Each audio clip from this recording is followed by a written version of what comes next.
विद्यार्थियों नमो नमः।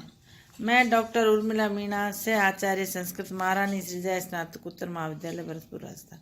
विद्यार्थियों, मैं आपकी पाठ्य पुस्तक ईशावास्य उपनिषद के 9 श्लोक करा चुकी हूँ और आज मैं आपको आपके 10वें श्लोक के विषय में बताऊंगी।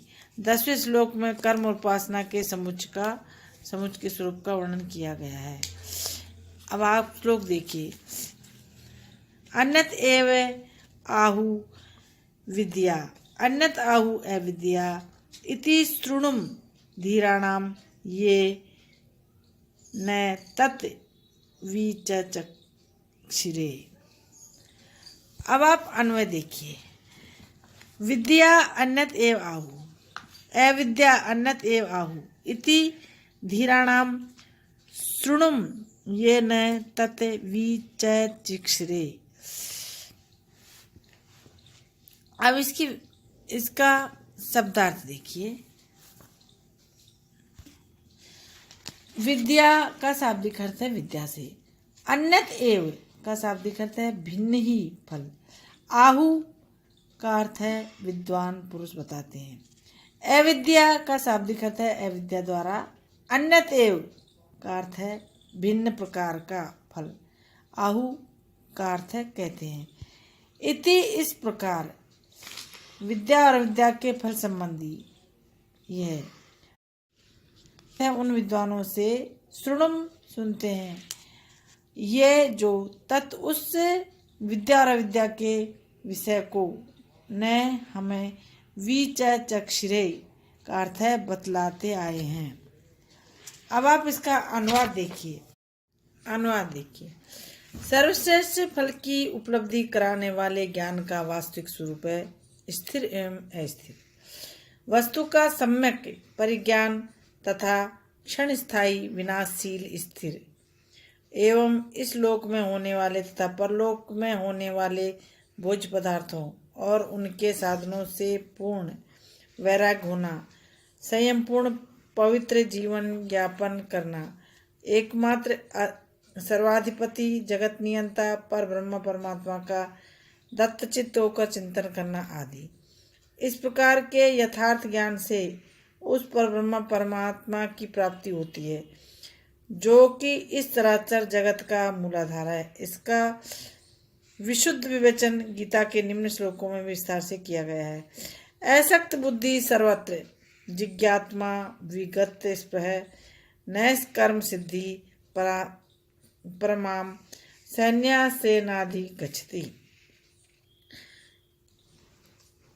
यहाँ भगवान कृष्ण अर्जुन से कहते हैं कि हे अर्जुन, सर्वत्र आसक्ति रहित बुद्धि वाला, स्पृहा रहित और जितेंद्रिय अंतःकरण वाला पुरुष सांख्य योग के द्वारा ही परम निष्कर्म सिद्धि को प्राप्त होता है, अर्थात क्रिया रहित शुद्ध सच्चिदानंद परब्रह्म परमात्मा की प्राप्ति रूप पर सिद्धि को प्राप्त होता है।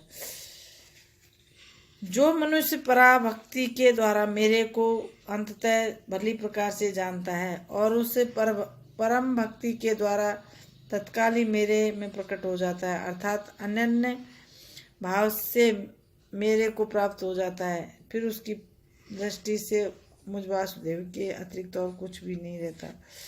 निष्कर्ष यह है कि यथार्थ ज्ञान का यह सर्वोच्च फल ज्ञान के मिथ्याभिमान में अनुरक्त स्वेच्छाचारी मानवों को जो दुर्गति स्वरूप फल प्राप्त होता है उससे सर्वथा विपरीत है।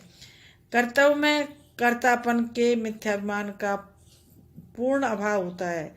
राग द्वेष और फल की कामना से विरक्त होना, वर्णाश्रम व्यवस्था तथा परिस्थिति के अनुरूप पर ब्रह्म परमात्मा का निरंतर चिंतन करते हुए श्रद्धा एवं भक्तिपूर्ण शास्त्रोक्त कर्मों की यथाविधि उपासना करना आदि सर्वश्रेष्ठ फल को प्राप्त कराने वाले कर्म का यथार्थ स्वरूप है।